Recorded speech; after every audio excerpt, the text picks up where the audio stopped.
Okay, let's get started. Let me just borrow this for you, so people online. Sure. My name is Chris. I'm from Funded by Me, and I want to welcome you all here today to this event, and also you online. Welcome. Welcome. And we're here today because our partnership, Funded by Me, with Privanet, who also runs a crowdfunding platform in Finland. And today we have Tito from TraceGrow, who will present their company who's doing a crowdfunding campaign with Around and Privanet in Finland. So I will hand the word over to Tatu, and we will enjoy this presentation. Thank you very much. Yeah. Good to be here. Now let's see if I can get this on. Okay, yes. So my name is Tatu Leppänen. I'm the CEO of the company TraceGrow. Happy to be here and happy to see you guys there and happy to see you guys over there. I can't see you, but hopefully you can see and hear me. What I will be telling you in the next 1 hour or so is what we've done, how we've come to this place, what we can offer and what we are doing next. But before that, I will present a little bit why we are doing this.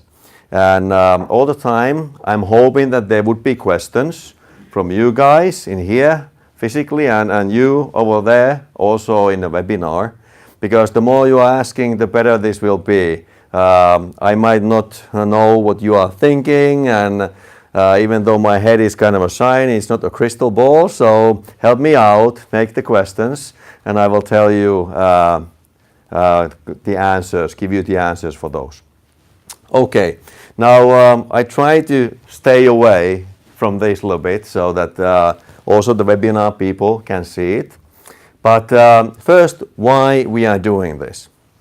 And we all know that the population in the world is increasing all the time at a very rapid pace.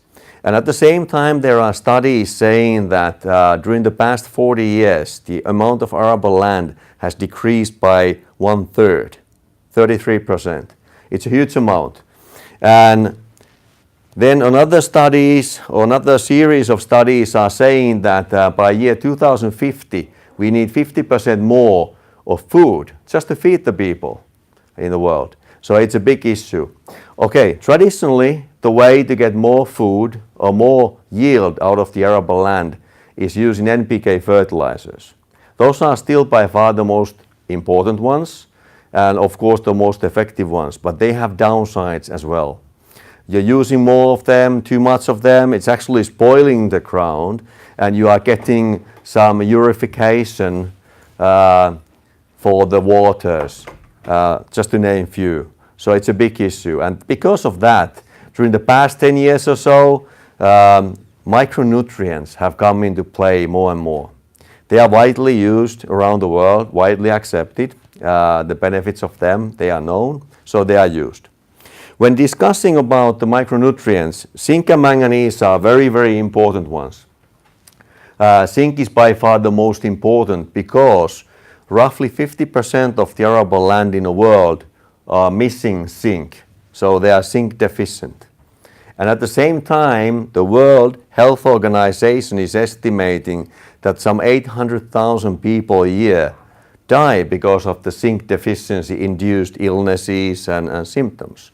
So it's a huge case.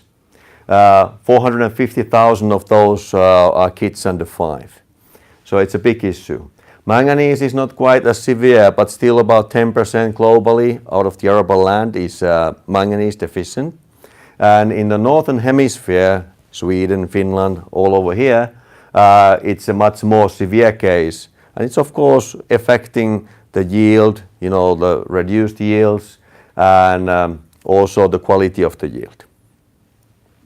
Okay, now where we are coming into what we do, and this may sound kind of strange first, but 10 billion of these alkaline batteries in different shapes and forms, probably 90% of them sold by IKEA, are used around the world every year.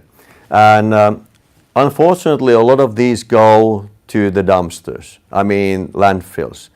They are not properly recycled In Europe, of course, we are very good on that.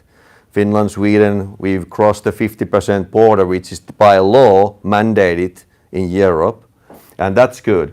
But when they do go to the landfills, like they go in great deal of the world, it's very severe.